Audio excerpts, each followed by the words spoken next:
আসসালামু আলাইকুম। সংবাদে আপনাদের সবাইকে স্বাগতম জানাচ্ছি। আমি রাফিয়া আক্তার জুই। শুরুতেই সংবাদ শিরোনাম। গাজার সব সীমান্ত খুলে দেওয়ার আহ্বান জাতিসংঘ ও রেড ক্রসের। ভেনেজুয়েলায় সোনার খনি ধসে ১৪ জনের মৃত্যু। ফিলিস্তিনি রাষ্ট্র ছাড়া মধ্যপ্রাচ্য ধ্বংস হয়ে যাবে, জর্ডানের বাচ্চা।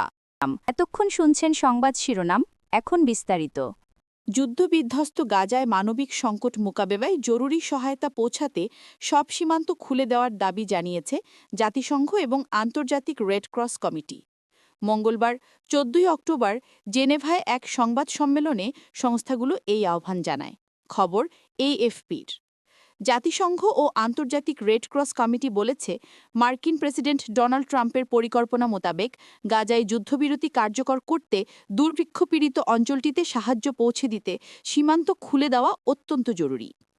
রেড ক্রসের মুখপাত্র ক্রিশ্চিয়ান কার্ডেন জেনেভায় সাংবাদিকদের বলেন, গত কয়েক ঘণ্টা ধরে আইসিআরসি সহ মানবিক সংস্থাগুলো এটাই দাবি করে আসছে যে বিপুল পরিমাণ চাহিদার কারণে সবগুলো প্রবেশপথ খোলা রাখা দরকার।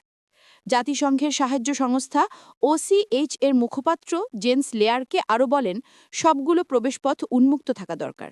আমাদের সব সীমান্ত খোলা থাকা দরকার। তিনি জানান, কিছু সীমান্ত আংশিকভাবে ধ্বংস হয়ে গেছে এবং গাজার অভ্যন্তরে ট্রাক চলাচলের জন্য রাস্তা পরিষ্কার করা প্রয়োজন। গত ২২ আগস্ট জাতিসংঘ গাজায় দুর্ভিক্ষ ঘোষণা করে। বিশেষজ্ঞরা সতর্ক করেছিলেন, সেখানে প্রায় ৫ লাখ মানুষ বিপর্যয়কর হুমকির মুখে রয়েছে।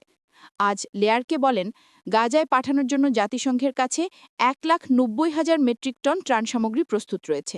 ভেনেজুয়েলার দক্ষিণাঞ্চলীয় এল ক্যালাও এলাকায় ভারী বৃষ্টিপাতের কারণে একটি সোনার খনি ধসে পড়লে কমপক্ষে ১৪ জন প্রাণ হারিয়েছেন। সোমবার ১৩ অক্টোবর দেশটির জরুরি ব্যবস্থাপনা কর্তৃপক্ষ এই তথ্য নিশ্চিত করেছে।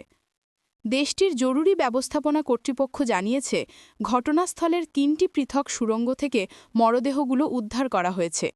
এখনও উদ্ধার কাজ অব্যাহত রয়েছে। রয়টার্স জানায়, উদ্ধার কাজে অংশ নিচ্ছে জাতীয় রিস্ক সিস্টেম টিম। সামাজিক যোগাযোগ মাধ্যমে দেওয়া এক বিবৃতিতে তারা জানায়, উদ্ধার তৎপরতার প্রাথমিক ধাপে খনির সব সুড়ঙ্গ থেকে পানি নিষ্কাশনের মাধ্যমে পানির স্তর কমানোর কাজ চলছে। পরবর্তীতে পরিস্থিতি মূল্যায়ন করে পরবর্তী ধাপে উদ্ধার কাজ এগিয়ে নেওয়া হবে। উল্লেখ্য, ভেনেজুয়েলায় সোনা ও অন্যান্য মূল্যবান ধাতুর খনি থাকলেও এসব খনিতে নিরাপত্তার অভাব ও দুর্বল তদারকির কারণে প্রায়ই প্রাণঘাতী দুর্ঘটনা ঘটে থাকে। চলমান শান্তি প্রক্রিয়া ফিলিস্তিনি রাষ্ট্র গঠনের লক্ষ্যে না হলে মধ্যপ্রাচ্য ধ্বংস হয়ে যাবে বলে সতর্ক করেছেন জর্ডানের বাদশা দ্বিতীয় আবদুল্লাহ।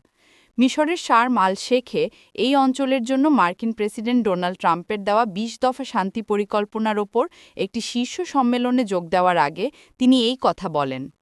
এমন একটি দিনেই শীর্ষ সম্মেলন অনুষ্ঠিত হয় যেদিন হামাস গাজায় আটক শেষ জীবিত ইসরায়েলি জিম্মিদের ইসরায়েলের হাতে আটক ফিলিস্তিনি বন্দীদের বিনিময়ে মুক্তি দিয়েছে। বাদশা আবদুল্লাহ বলেন, যদি আমরা এই সমস্যার সমাধান না করি, যদি আমরা ইসরায়েল ও ফিলিস্তিনের নাগরিকদের জন্য একটি ভবিষ্যৎ এবং আরব ও মুসলিম বিশ্ব এবং ইসরায়েলের মধ্যে একটি সম্পর্ক খুঁজে না পাই, তাহলে আমরা ধ্বংস হয়ে যাব। বাদশা আবদুল্লাহ বলেন, এই অঞ্চলে শান্তি প্রতিষ্ঠার অনেক ব্যর্থ প্রচেষ্টা অতীতেও দেখা গেছে। তার মতে একটি দ্বিরাষ্ট্রীয় সমাধান খোঁজার মাধ্যমে ইসরায়েলের পাশাপাশি পশ্চিম তীর এবং গাজায় একটি স্বাধীন ফিলিস্তিনি রাষ্ট্র গঠনই এই পরিস্থিতির একমাত্র সমাধান। বাদশা আবদুল্লাহ বলেন, আমি আশা করি একটি রাজনৈতিক প্রক্রিয়ার মধ্য দিয়ে আমরা পরিস্থিতি ঠিক করতে পারব, কারণ যদি আমরা এর সমাধান না করি তাহলে আমাদেরকে আবারও এই সমস্যার মুখোমুখি হতে হবে। বর্তমান ইসরায়েলি সরকার বারবার দ্বিরাষ্ট্র সমাধান প্রত্যাখ্যান করেছে।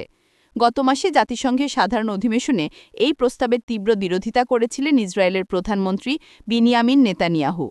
তবে একই জাতিসংঘের অধিবেশনে প্রেসিডেন্ট ট্রাম্প তার শান্তি পরিকল্পনার রূপরেখা তৈরির জন্য বাদশা আবদুল্লাহ এবং অন্যান্য আঞ্চলিক নেতাদের একটি বৈঠকে ডেকেছিলেন। আবদুল্লাহ বলেন, তিনি আমাদের সকলকে যে বার্তাটি দিয়েছিলেন তা হল, এটা বন্ধ করতে হবে, এটা এখনই বন্ধ করতে হবে। এবং আমরা বলেছিলাম, আপনি জানেন প্রেসিডেন্ট, যদি কেউ এটা করতে পারে তাহলে তিনি আপনি। ইরানের সঙ্গে ইসরায়েলের যুদ্ধ এবং কাতারে হামাস নেতাদের উপর ইসরায়েলি হামলা সহ গত ২ বছরে হিংসার কথা উল্লেখ করে বাদশা আবদুল্লাহ বলেন, আমরা আঞ্চলিক বা উত্তর দক্ষিণে বিভক্ত হয়ে সংঘাতে জড়ানো, যা সমগ্র বিশ্বকেই প্রভাবিত করত, তার কতটা কাছাকাছি পৌঁছে গেছি।